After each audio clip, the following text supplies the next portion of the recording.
নমস্কার।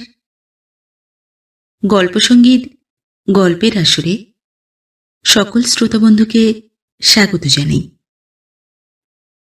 গল্পসঙ্গীত আজকের নিবেদন মানিক বন্দ্যোপাধ্যায়ের লেখা গল্প চাষার বউ।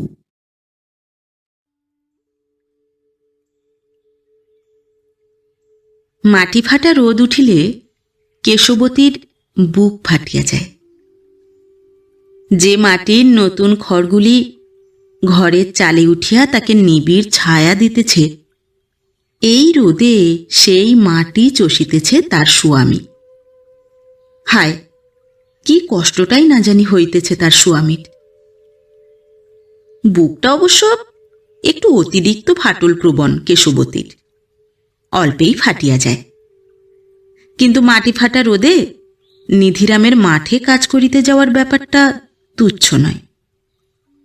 একদিন কেশবতী নিধিরামকে বলিয়াছিল, কার বউ কোথা চান করছে সেদিক পানে নজর তো চলে খুব। ঘরের চাল যে ঝুরঝুর করে সব ঝরে গেল, 7 জায়গায় 7টা ফুটো, এদিকে তো নজর পড়ে না একদম। মিষ্টি লাগে বুঝি কানাইয়ের বউয়ের গাল? ফুর্তি লাগে বুঝি চালের খড় ঝুরঝুর করে ঝরে গেলে? বুক ফেটে যায় বাবু কাণ্ড কারখানা দেখলে তোমার। স্নানরতা কানাইয়ের বউয়ের দিকে নজর দেওয়া নিধিরামের অন্যায় হইয়াছে, অথবা ঘরের চালের খড় বদলানো দরকার, এর মধ্যে আসল বক্তব্য যে কেশবতীর কোনটা ছিল, হে জগতে কারো তা বলিবার ক্ষমতা নাই, কেশবতীর নিজেরও না। কিন্তু ঠিক পরদিনই নিধিরাম ঘরের চালে নূতন খড় তুলিবার কাজে কোমর বাঁধিয়া লাগিয়া গিয়াছিল কিনা, কেশবতী তাই আহ্লাদের আতিশয্যে বুক ফাটাইয়া মনে মনে বলিয়াছিল, বললাম আর শুনল, ভালো তো বাসে তবে। খড়গুলি প্রাপ্য ছিল গোবরার, কিন্তু গোবরা একটুও রাগ করে নাই। একবার শুধু বলিয়াছিল, বেশ দাদা বেশ, খড়গুলো মেরে দিলি। তারপর চিরকাল যেমন করে তেমনিভাবে সকাল বিকাল আসিয়া দাওয়ায় উবু হইয়া বসিয়া আবল তাবল বকিয়াছে আর তামাক টানিয়া গিয়াছে। লোকটার এরকম অমানসিক নির্বিকার আত্মত্যাগে কেশবতী মমতায় গলিয়া গিয়া নিধিরামকে বলিয়াছে, এমন মানুষটাকে ফাঁকি দিলে? বুক ফেটে যায় বাবু তোমার কাণ্ড কারখানা দেখলে। 7-8 মরশুম নিধিরামের জমিতে ফসল ফলানোর জন্য গোবরা প্রাণ দিয়া খাটিয়াছে। এবারও খাটিবে বলিয়া কয়েক দফায় নিধিরামের কাছে বেশ কিছু আদায় করিল। তারপর শেষ মুহূর্তে কাজ করিতে গেল মহেশ নন্দীর ক্ষেতে। গোবরা যা কিছু আদায় করিয়াছে তা অবশ্য আগাম নয়, পুরানো পাওনা। তবু এবার নিধিরামের সঙ্গে খাটিবে না জানা থাকিলে তাও তো সে আদায় করিতে পারিত না। তাই এমন বজ্জাত মানুষকে বিশ্বাস করার জন্য নিধিরামকে অনুযোগ দিতে দিতে কতবার যে কেশবতী নিজের বুক ফাটাইয়াছে তার হিসাব হয় না। গোবরার সাহায্য পাইলেও যে মাটি ফাটা রোদে নিধিরামের মাঠে কাজ করিতে না গেলে চলিত না, কেশবতী তা জানে। তবু তাতে নিধিরামের খাটুনি কম হইত ভাবিয়া কড়া রোদ উঠিতে দেখিলে কেশবতীর বুক ফাটিয়া যায়। গোবরা যে তার স্বামীকে ঠকাইয়াছে, শেষ মুহূর্তে ত্যাগ করিয়াছে, তার জন্য দায়ী কে? কেশবতী নিজে।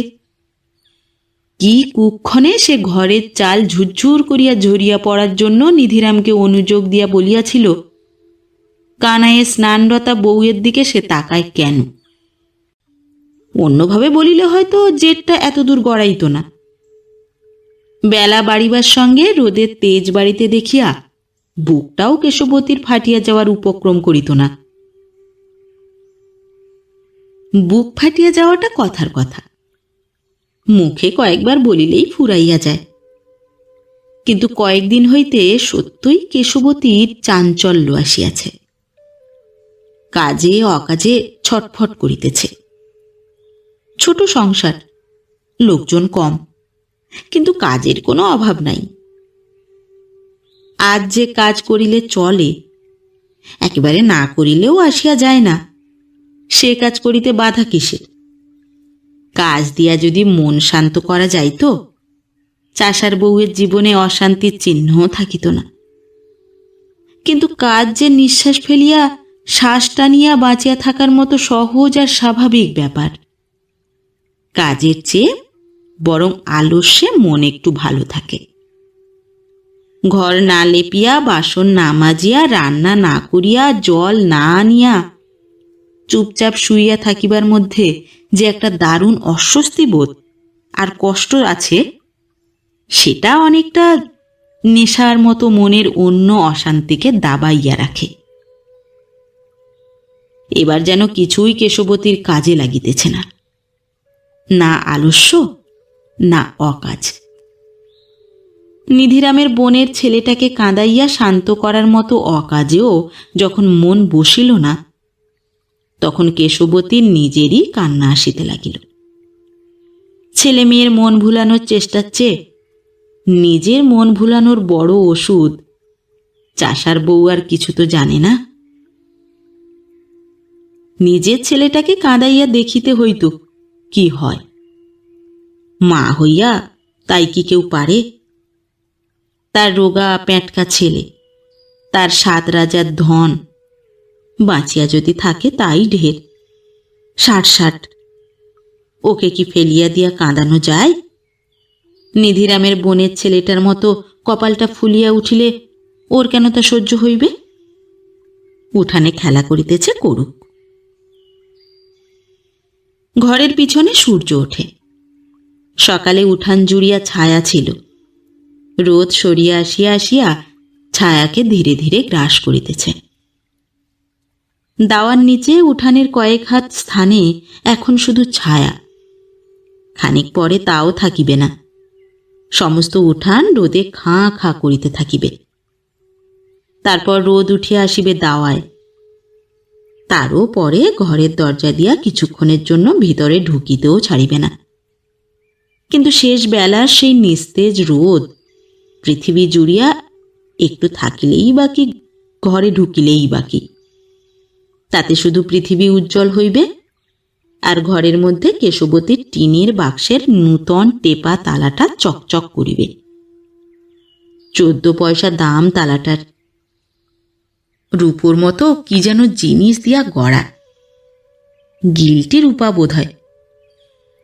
সোনা বলিয়া দুবার নিধিরাম গিলটি সোনার 2টি গয়না দিয়াছে তাকে। ওই বাক্সেই আছে সেগুলি। বাক্সটার জন্য নিধিরাম গিলটি রূপার তালা আনিয়া দিবে, তাতে আর আশ্চর্যের কি আছে?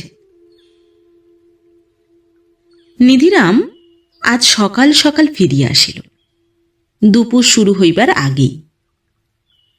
শরীর ভালো নয় তার, মন আরও খারাপ। মুখে দেহ ও মন দুয়েরই অসুস্থতার ছাপটা এত বেশি স্পষ্ট যে দেখিয়া কেশবতী সভয়ে নির্বাক হইয়া গেল।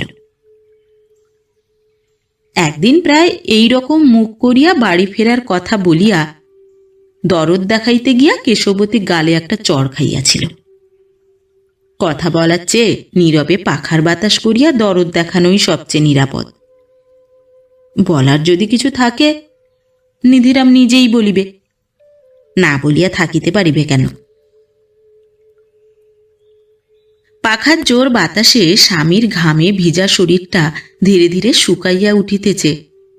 চাহিয়া দেখিতে দেখিতে কেশবতীর বুকটা প্রথমত ফাটিয়া যাওয়ার বদলে গভীর মমতার চাপে আকুলি বিকুলি করিতে থাকে। স্বামীর দেহটার প্রতি কেশবতীর ভালোবাসা অসীম। দেহের রংটা বাদামি। একটানা কঠোর পরিশ্রমের ব্যায়ামে মাংসপেশিগুলি ফুলিয়া ফাঁপিয়া উঠিতে চাহিয়া পরিপুষ্টির অভাব ঘটায় দুমড়াইয়া মোচড়াইয়া পাকানো দড়ির মতো শক্ত হইয়া গিয়াছে। এখানে ওখানে মাটি লাগিয়াছে, ভাঁজে ভাঁজে কালো কালো সঞ্চিত ময়লা। পেটে পিঠে আর ঘাড়ের কাছে চাকা চাকা দাঁত। কাছে বসিলেই মৃদু একটা দুর্গন্ধের আভাস পাওয়া যায়। তবু এই দেহটার টানেই কেশবতী জীবন স্রোতে কুটার মতো ভাসিয়া চলিয়াছে। বেশি যে যত্ন করে তা নয়, এখনকার মতো বিশেষ ব্যবস্থা ছাড়া বেশি যে তাকাইয়া দেখে তাও নয়। এই সাধারণ অপরিপুষ্ট ও অপরিচ্ছন্ন সজীব দেহমূর্তিটা তার কাছে মন্দিরের নির্জীব দেবমূর্তির মতো।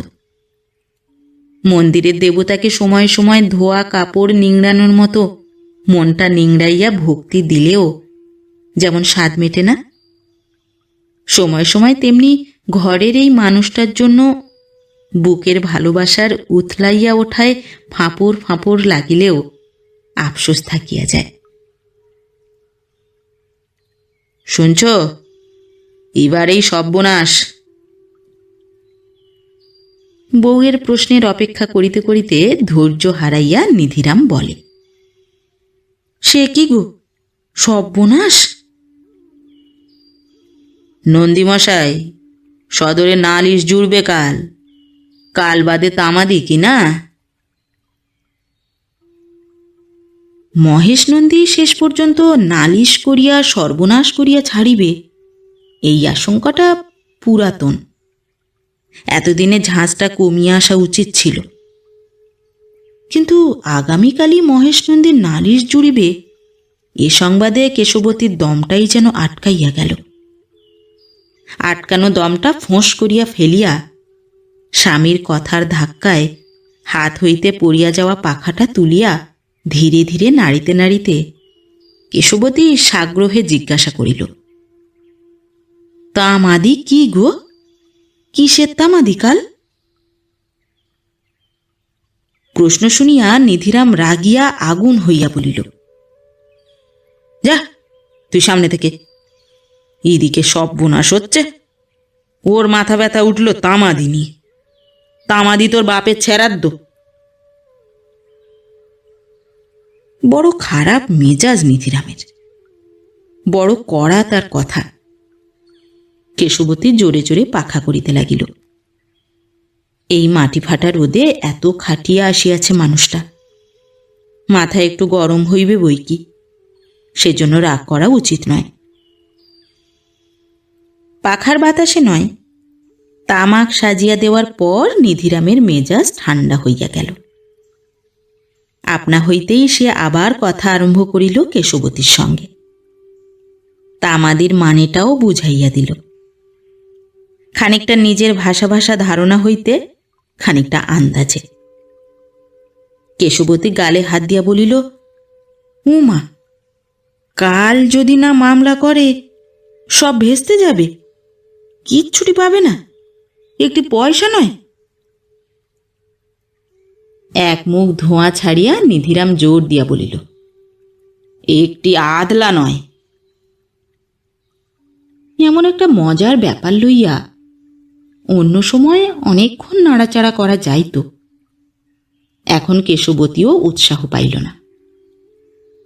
নিধিরামের গম্ভীর চিন্তিত মুখ দেখিয়া আর ছাড়া ছাড়া আফসোসের কথা শুনিয়া আবার তার বুকের মধ্যে ভয়ানক ভারে আকুলি বিকুলি করিতে লাগিল। সর্বনাশের খবরটা নিধিরাম কিছুই জানিত না, কানাই খবর দিয়াছে। সেই কানাই যার বউ মহেশ নন্দীর পুকুর ঘাটে পা পিছলাইয়া পড়িয়া গিয়াছিল এবং নিধিরাম হাত ধরিয়া তুলিতে যাওয়ায় গাল দিয়া উদ্ধার করিয়া দিয়াছিল তার 14 পুরুষ।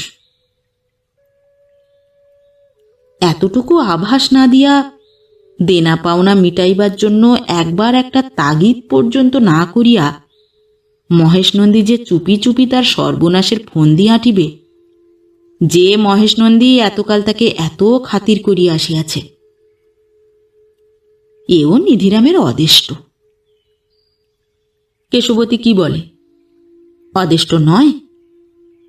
কেশবতী প্রকারান্তরে সায় দিল। পোড়া কপাল, সব কেশবতীর পোড়া কপাল। নিজের পোড়া কপালের কথা ভাবিলে বুকটা সত্যই ফাটিয়া যায় কেশবতীর। সর্বনাশ যখন হইবেই আজকাল পরশুর মধ্যে, জমি চষিয়া আর লাভ কি?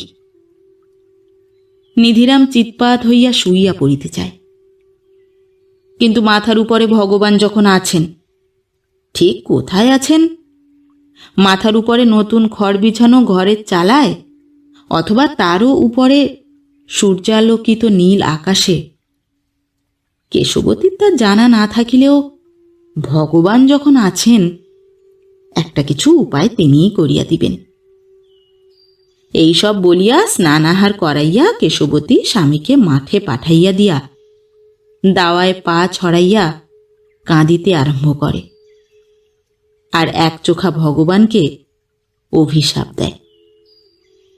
মাকে কাঁদিতে দেখিয়া তার 4 বছরের ছেলেটাও কান্না জুড়িয়া দেয়। নিধিরামের বোন কোনো কিছু না জানিয়াও ঘন ঘন চোখ মোছে। কয়েকটি প্রতিবেশিনীরও আবির্ভাব ঘটে।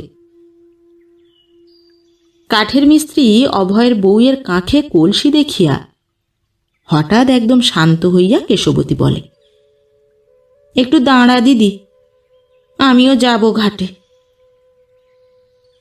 পুকুর কাছেই, মহেশ নন্দীর বাড়ির পিছনে আম কাঁঠালের বাগানটার একপাশে। গাছের ছায়ায় আঁকাবাঁকা পথ ধরিয়া চলিতে চলিতে কাঠের মিস্ত্রি আর চাষার বউদের জীবনে যেসব কথা সবচেয়ে বেশি দামি, কে কি রাঁধিয়াছে, কার স্বামী ভালোবাসিয়া কাকে একখানা শাড়ি কিনিয়া দিয়াছে, কার ছেলেটার অসুখ, কার ননদ ভাজ কিরকম হিংসুটে আর ছোট লোক, এসব কথার আলোচনাই আজও হয়। সর্বনাশ ঘটিবার মতো গুরুতর বিষয় লইয়া কতক্ষণ আলোচনা করিতে পারে মানুষ? অভয়ের বউয়ের সঙ্গে খুব ভাব ছিল কেশবতী। একদিন সে কানাইয়ের বউয়ের পুরাতন প্রসঙ্গ তুলিয়া দরদ জানাইবার চেষ্টা করায় দুজনের মধ্যে গালাগালির আদান প্রদান হইয়া গিয়াছে। নিছক দরদ জানাইলে কেশবতী হয়তো রাগ করিত না, সখীর সঙ্গে ঝগড়াও হইত না। নিধিরামের নিন্দা করায় সখীর দরদকে তার মনে হইয়াছে খোঁচা, মিষ্টি কথার গাল। তবে তারপর প্রায় 7 দিন কাটিয়া গিয়াছে। ঝগড়ার কথা ভুলিয়া যাইতে আর কতদিন সময় লাগে চাষার বউ আর কাঠের মিস্ত্রি বউয়ের? দুপুরবেলা পুকুরঘাট নির্জন হইয়া গিয়াছে। একটু তফাতেই মহেশ নন্দীর বাড়ি। মহেশ নন্দীর বউ মাসখানেক এক টানা জ্বরে ভুগিতেছে, অবস্থা খারাপ। গলা পর্যন্ত জলে ডুবাইয়া মহেশ নন্দীর বউ বাঁচিবে না মরিবে, এই আলোচনা করিতে করিতে কেশবতী হঠাৎ বিনা ভূমিকায় বলে, বুকটা ফেটে যায় দিদি, সত্যি। অভয়ের বউ আশ্চর্য হইয়া বলে, বুক ফেটে যায়? নন্দী বউয়ের জন্য তোর বুক ফেটে যায়? কোথা মানত করবি তেরার তীর যেন না কাটে, বুক ফেটে যায় কিলো? কথাটা মিথ্যা নয়। নন্দী বউ শুধু মহেশ নন্দীর বউ নয়, খাঁটি সোনার যে 2-1খানা গয়না কেশবতীর ছিল, এখন তার নন্দী বউয়ের অঙ্গের শোভা বর্ধন করিতেছে। কিন্তু জলে ডুব দিয়াই কেশবতীর উত্তেজিত মন কিভাবে যেন শান্ত হইয়া গিয়াছে, জ্বালা যন্ত্রণা জুড়াইয়া গিয়াছে। নন্দী বউয়ের মরণ কামনা করিবার ক্ষমতা এখন আর তার নাই। সে ছলো ছলো চোখে বলিল, ছি দিদি, অমন কথা বলতে নেই, লোক ভালো ওরা, আমাদের অদিষ্ট মন্দ, ওরা কি করবে বল? কেমন আছে জেনে যাই, চল ফেরার পথে যাবি? অভয়ের বউ রাজি হইল না। বারবার বারণ করাতেও কেশবতী কথা না শোনায় ভরা কলসি কাঁখে তুলিয়া বাড়ি ফিরিয়া গেল। একা মহেশ নন্দীর বাড়ি যাইতে কেশবতীর ভয় করে। এই সময়ে ভিজা কাপড়ে যাওয়াও সঙ্গত হইবে না। কিন্তু কি করিবে কেশবতী? না গিয়া তার যে উপায় নাই। জলে নামিয়া শরীর মন শীতল হওয়ার আগে উত্তেজিত উদ্ভ্রান্ত অবস্থায় কাঁটা কাটা করিয়া ভগবানকে অভিশাপ দিয়া আগামীকালের সর্বনাশকে অনায়াসে বরণ করা চলিত। এখন আর তা হয় না। ভিজা কাপড়খানা ভালো করিয়া গায়ে জড়াইয়া গায়ের সঙ্গে একেবারে আঁটিয়া যায় অতিরিক্ত চামড়ার মতো, সেইভাবে গায়ে জড়াইয়া কেশবতী মহেশ নন্দীর বাড়িতে প্রবেশ করিল। নন্দীবউ পশ্চিমের শয়নঘরে চৌকিতে শুইয়া আছে। উঠোন হইতে ঘরের ভিতর চৌকির উপর তার শায়িত দেহের অর্ধেকটা চোখেও পড়ে।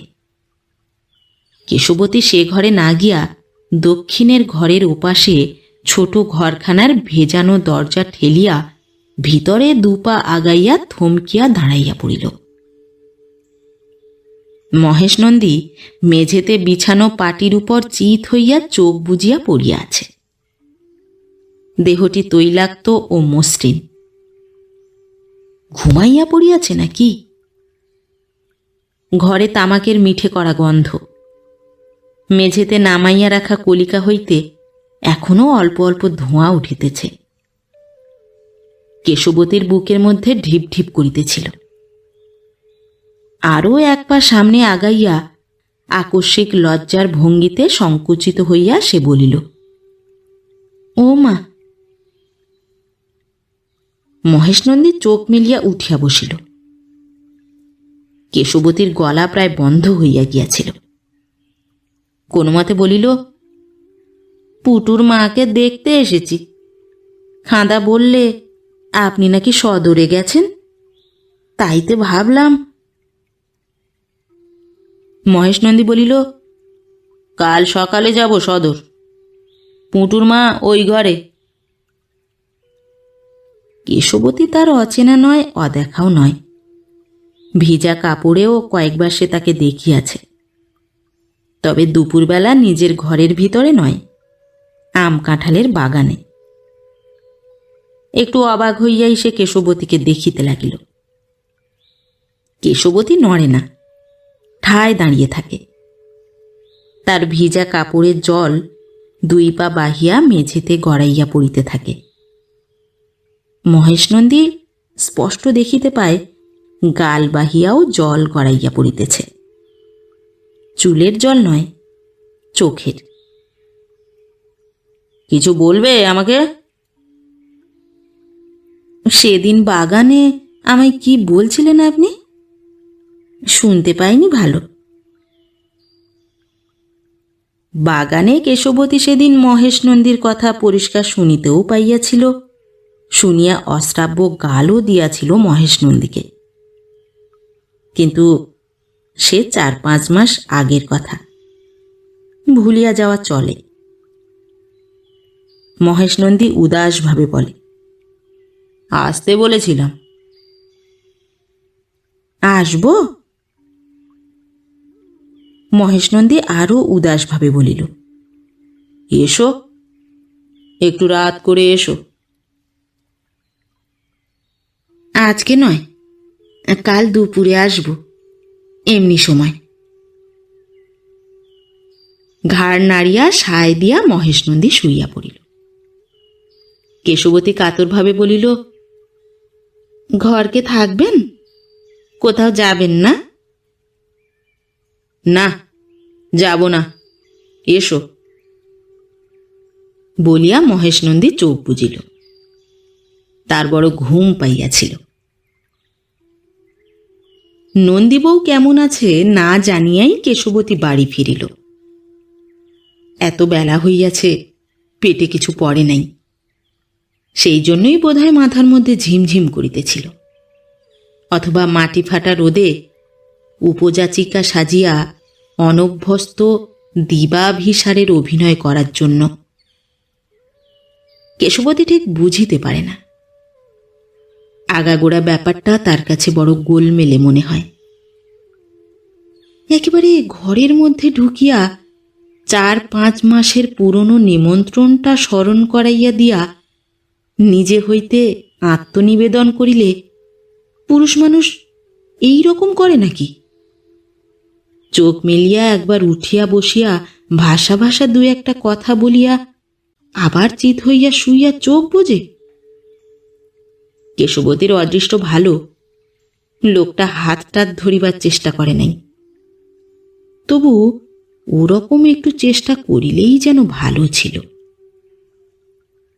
আরো বড় বিপদের জন্য প্রস্তুত হইয়াই কেশবতী বাঘের ঘরে ঢুকিয়াছিল।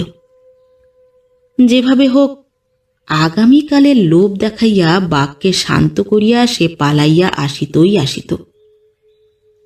কে ভাবিতে পারিয়াছিল বাঘটা এমন নিস্পৃহ, নারী মাংসে তার এতখানি অবহেলা?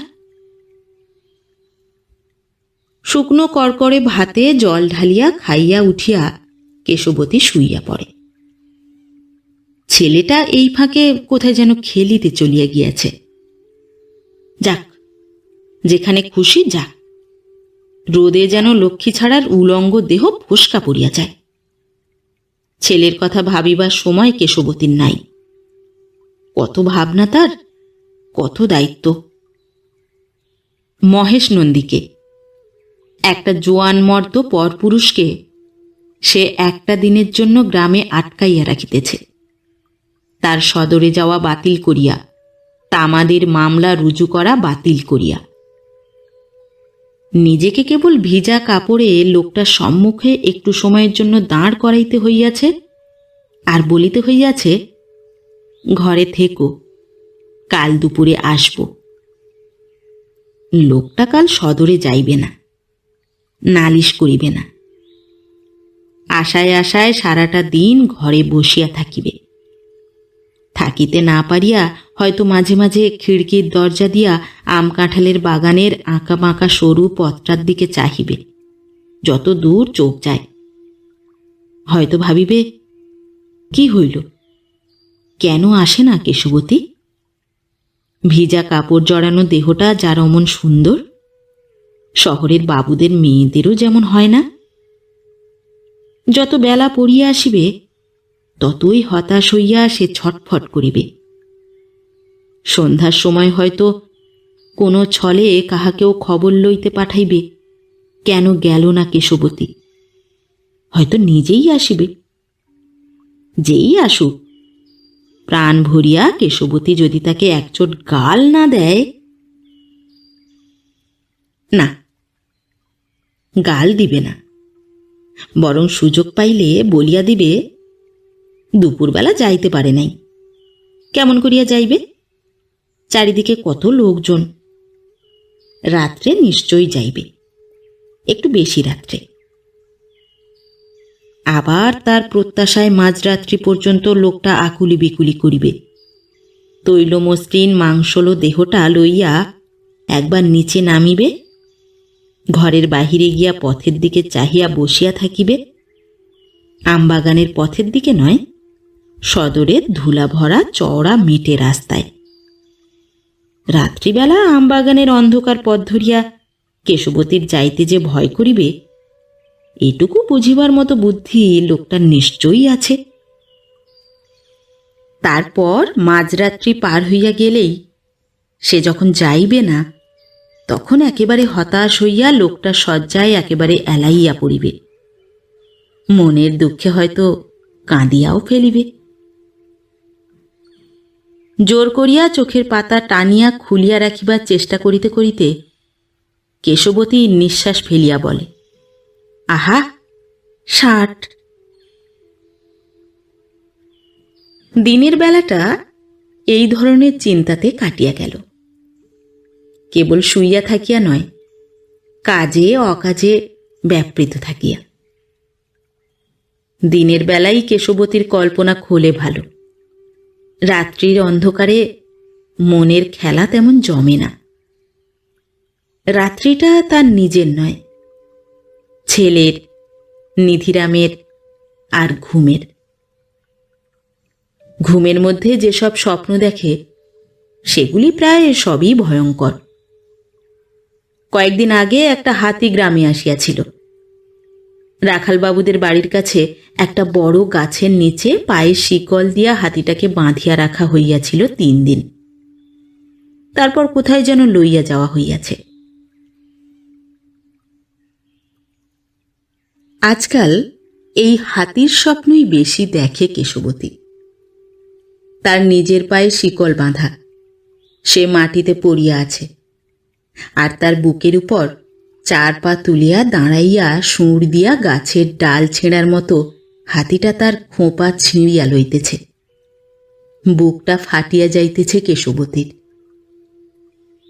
মনে হইল আজ রাত্রিটা কে যেন কেশবতীকে ফিরাইয়া দিয়াছে।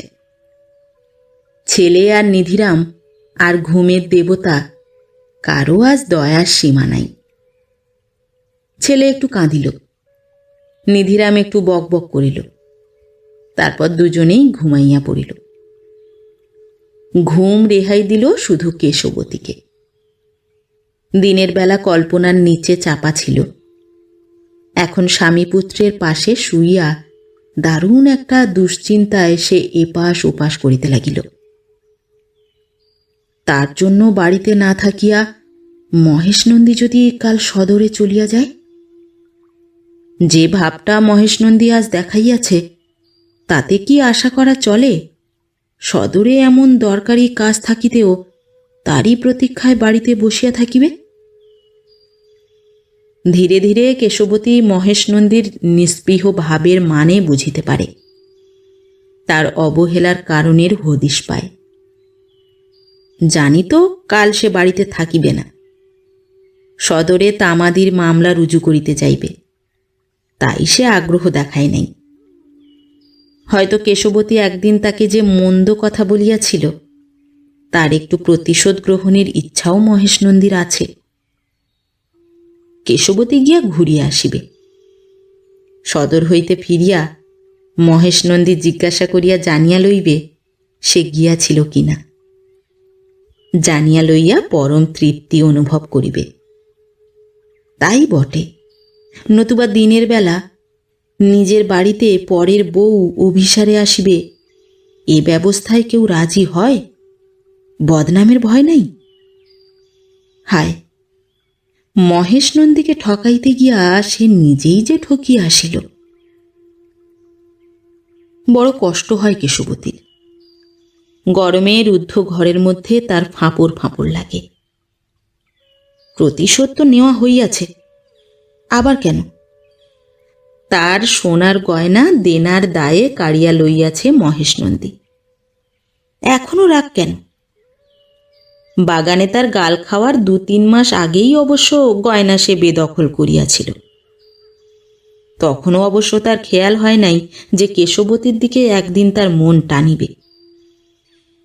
কিন্তু মন টানিবার পর গয়না কি সে ফেরত দিয়াছে? নিধিরামকে ডাকিয়া কি বলিয়াছে, এই নাও গয়না, বউকে ফেরত দাও গে, টাকা হলে দেনা শোধ দিও? বাগানের গাল আর গয়নার যদি শোধবোধ হইয়া গিয়া থাকে, আবার তাকে অপমান করিবার মতলব কেন মহেশনন্দীর? কি করিয়াছে সে তার? মাঝরাত্রি পার হইয়া যাইবার পর বৃষ্টি নামিল, একটু ঝড়ও হইয়া গেল। কাল হয়তো কড়া রোদ উঠিবে না। ভোরে উঠিয়া দেখা গেল চারিদিক ভিজিয়া চুপসিয়া আছে বটে, কিন্তু আকাশ পরিষ্কার। কেশবতী নিধিরামকে ডাকিয়া তুলিল। অতি কষ্টে একটু দুধ বাঁচাইয়া কাল সে পাতলা একটু পায়েস করিয়াছিল। ভাবিয়াছিল খানিকটা ছেলেকে দিবে, খানিকটা নিজে খাইবে। কতকাল মিষ্টান্নের স্বাদ পায় নাই। গুড়মুড়ির বদলে পায়েসের বাটিটা নিধিরামের সামনে ধরিয়া দিল। ছেলের জন্য পর্যন্ত 1 ফোঁটা তুলিয়া রাখিল না। খাওয়া শেষ হইবার পর রাগ করিয়া বলিল, একটুকু রাখলে না ছেলেটার জন্য, সব পেটে পুড়ে দিলে। নিধিরাম মাঠে চলিয়া গেলে সে গোয়াল সাফ করিল। হাল গরু 4টিকে নিধিরাম সঙ্গে লইয়া গিয়াছে। একটি গাভী আর তার বাছুরটি বাঁধা ছিল।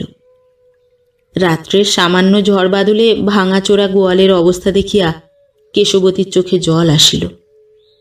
এখনো যে বড় বড় ঝড় বাদল আসতে বাকি আছে, তাতে এই গোয়াল কি টিকিবে? চারিদিক হইতে যদি এভাবে কেবল সর্বনাশ আসে, কোন দিক কেশবতী সামলাইবে? দুধ দুইয়া সে বাছুরকে ছাড়িয়া দিল। নিধিরামের বোন ঘর লেপা শেষ করিয়া এঁটো বাসন হাতে উঠানে পা দেওয়া মাত্র বাঘিনীর মতো সামনে গিয়া বলিল, ঘাটে যাওয়া হচ্ছে বুঝি? চারদিকে একটা জনমনীষী নেই, পাড়া ডিঙিয়ে বাগান পেরিয়ে চললেন ঘাটে বাসন মাজতে। কাঁচা বয়সে একটু বুঝে চলতে হয়। বাগানে একটা পুরুষ যদি ধরে হাতটা চেপে, কি করবে শুনি? সম্পর্কে ছোট হইলেও নিধিরামের বোনের বয়স কেশবতীর চেয়ে বেশি। আজ 7-8 বছর সে এমনই সময় কোনোদিন আরও ভোরে নির্জন ঘাটে গিয়া বাসন মাজিয়া আনিয়াছে। কখনো কেশবতীর মাথা ব্যথা দেখা যায় নাই। তবে এখন কেশবতী ঘরের গৃহিণী হইয়াছে, সবই তাকে মানায়, যাই বলুক আর যাই করুক। বাসনগুলি ছিনাইয়া লইয়া সে ঘাটে চলিয়া গেল। কখানা মোটে বাসন, তাই মাজিতে সূর্য গাছের মাথা ছাড়াইয়া উঠিল। পাড়ার স্ত্রী পুরুষ 2-1 করিয়া আসিয়া কেউ দাঁত মাজিয়া, কেউ বাসন মাজিয়া, কেউ প্রাতঃস্নান সারিয়া, কেউ কলসিতে জল ভরিয়া ফিরিয়া গেল। মহেশ নন্দী আসিল না। প্রাতঃস্নান না করুক, মুখ হাতও কি ধোয় না লোকটা? নিধিরামের বোন আসিয়া দুধ জাল দেওয়ার জন্য কড়াই চাহিয়া লইয়া গেল। তার ছেলে ক্ষুধায় কাঁদিতেছে। তারপর এক সময়ে আসিল মহেশ নন্দীর দিদি। কেশবতী একটু ঘোমটা টানিয়া জিজ্ঞাসা করিল, আপনার ভাই নাকি সদর গেছে দিদি? তোর সে খবরে কাজ কি লো বউ? একটু কাজ ছিল সামান্য। দিদির মারফত দিদির ভাইকে দিয়া সদর হইতে একটা জিনিস আনাইবে ভাবিয়াছিল কেশবতী, আর কিছু নয়। কৈফিয়ত শুনিয়া দিদির সন্দেহ গেল। না, তার ভাই আজ সদরে যায় নাই। যাইবে কি? যাওয়ার কি উপায় আছে? যে মরমর অবস্থা তার ভাইয়ের বউয়ের। স্নান সারিয়া মাজা বাসন হাতে তাড়াতাড়ি কেশবতী বাড়ি ফিরিল। চলন দেখিয়া কে বলিবে সে বউ মানুষ? মোটে 1 বছর আগে শাশুড়ির মরণে গৃহিণীর পদটা পাইয়াছে। মহেশ নন্দী আজ সদরে যায় নাই, যাইবেও না। যাওয়ার সময় পার হইয়া গিয়াছে। যাইতে হইলে খুব ভোরে সে রওনা হইত।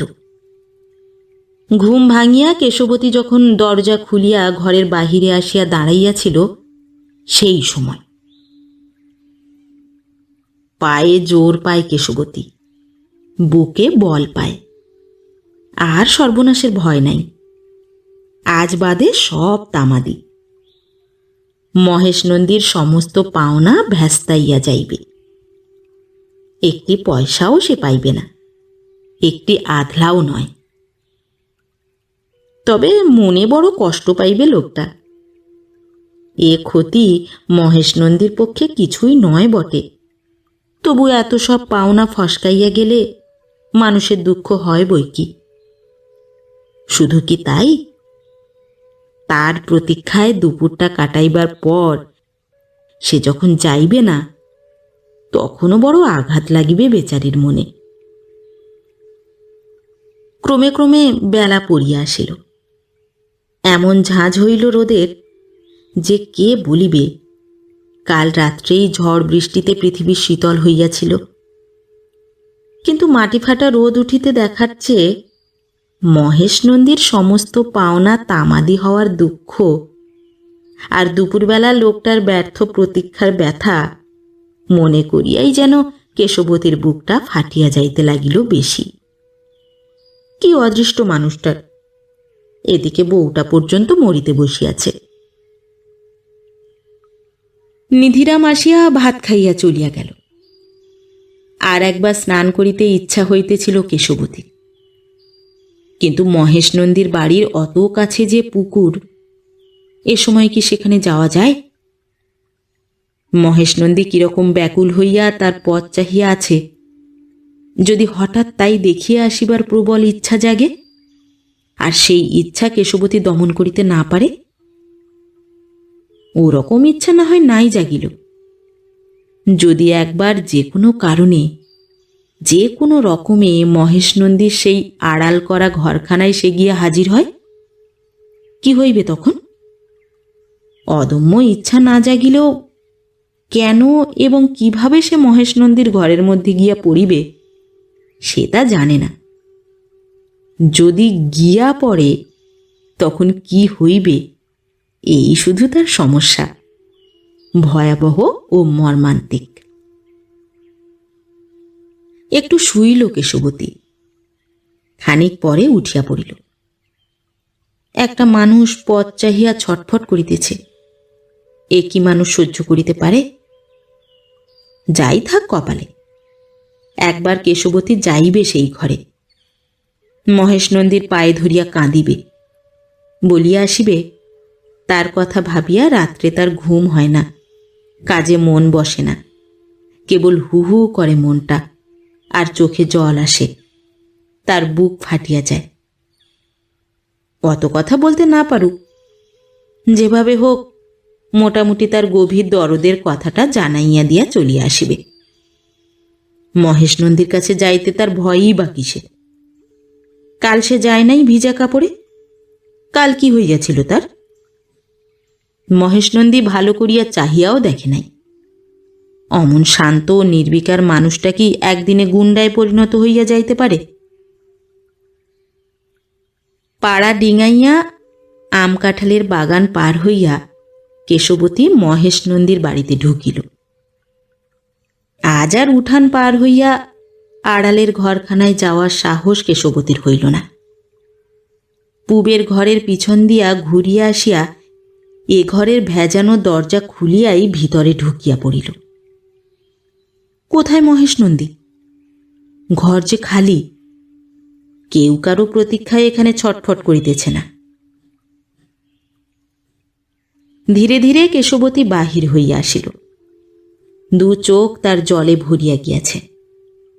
এ জগতে কেউ তাকে এতটুকু দাম দেয় না, বড় সস্তা সে। ঘরের পিছন দিয়া ফিরিয়া না গিয়া উঠানে আসিল। প্রতীক্ষার ব্যাপারে মহেশ নন্দী তাকে ফাঁকি দিয়াছে, এখন সে শুধু জানিয়া যাইতে চায় সদরে সে গিয়াছে কিনা। উঠোন হইতে দেখা যায় নন্দী বউ ঘরের মধ্যে শুইয়া আছে, তবে ঘরে আজ লোক বেশি। দাওয়ায় উঠিয়া কেশবতী ঘরের মধ্যে উঁকি দিল। নন্দী বউয়ের মাথার কাছে মহেশ নন্দী বসিয়া আছে, মুখখানা গম্ভীর ও বিষণ্ণ। একটি মেয়ে রোগিণীর মাথায় ধীরে ধীরে বাতাস করিতেছে। বিছানার অন্য প্রান্তে বসিয়া আছে পিসি। কেশবতীকে দেখিয়া কেহ কিছু বলিল না।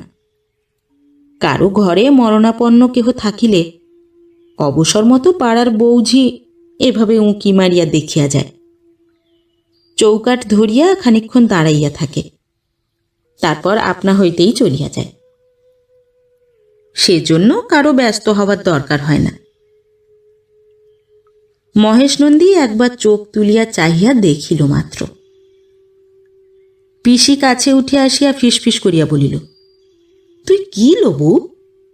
একটা মানুষ মরছে, সদর থেকে জিনিস আনতে দেওয়াটা তোর বড় হলো? সকাল থেকে ঠায় বসে আছে শিয়রে, কবে সদরে যাবে ঠিক নেই। এখন কিছু বলতে টলতে পারবো না বাছা আমি, পয়সা রেখে যা আমার কাছে। কেশবতী বলিতে পারিল না, কিছু সে আনাইতে চায় না সদর হইতে। কি আনিতে হইবে বলিয়া দেওয়ার আগে মহেশ নন্দী পাছে সদর চলিয়া যায়, এই ভয়ে সে ছুটিয়া আসে নাই। মহেশ নন্দীর মুমূর্ষ বউয়ের বাহুতে তার নিজের খাঁটি সোনার অনন্তের দিকে একবার তাকাইয়া সে উঠানে নামিয়া আসিল। বাড়ি ফিরিয়া কেশবতী আবার শুইয়া পড়িল, কিন্তু এবারেও বেশিক্ষণ শোয়া হইল না। কত কাজ তার, শুইয়া থাকিলে চলিবে কেন? রোদের তেজ কমিতে একসময় সন্ধ্যা হইয়া আসিল। তারপর আসিল নিধিরাম। আজ কেশবতী রান্নার একটু বিশেষ আয়োজন করিয়াছে। ডাল রাঁধিয়াছে, 2 রকম তরকারি করিয়াছে, তার উপর মাছের টক। নিধিরাম খাইতে বসিলে কাছে বসিয়া সে বলিল, নন্দীমশাইয়ের সব পাওনা গেল তো ফসকে? একটি পয়সা পাবে না তো আর? নিধিরাম বলিল, কেন? তামাদি না কি হবে বলছিলে না তুমি? আজকে নালিশ না করলে? নন্দীমশাই সদরে যায়নি, নালিশ করেনি।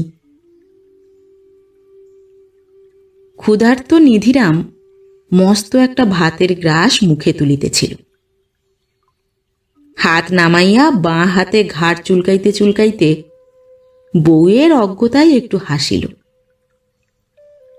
নন্দীমশাই সদরে না গেলে নালিশ হবে না কেন? উকিল মোক্তার আছে কি করতে? সে খবর কেশবতী রাখে না। তার মুখখানা ম্লান হইয়া গেল। পাড়ার এক বাড়ি হইতে একটু দুধ ধার করিয়া আনিয়া পাতলা এক বাটি পায়েস রাঁধিয়া রাখিল। নিধিরাম ফিরিয়া আসিবার আগেই খানিকটা দিল ছেলেকে, খানিকটা চাখিয়া দেখিল নিজে। কতকাল সে মিষ্টান্নের স্বাদ পায় নাই।